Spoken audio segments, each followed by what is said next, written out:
Hey, what's up? This is Ricardo at Parts People, and in this video, we'll outline the steps for completing a part replacement on your Dell PC.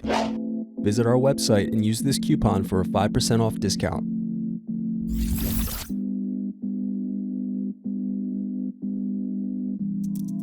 First, unscrew and slide out DVD optical drive. Then unscrew and remove bottom base.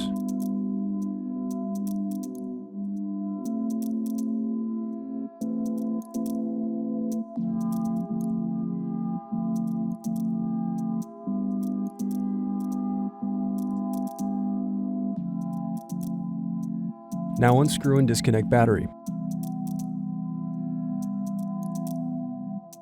Next, unscrew and disconnect cooling fan. Next, unscrew and lift display hinge from palm rest. Next, unscrew and disconnect power button circuit board.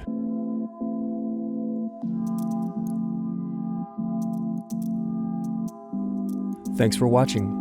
Don't forget to like and subscribe if you enjoyed this video. And if you need more, check out this playlist to watch other tutorials for your laptop. You can also click here to find parts for your laptop at partspeople.com.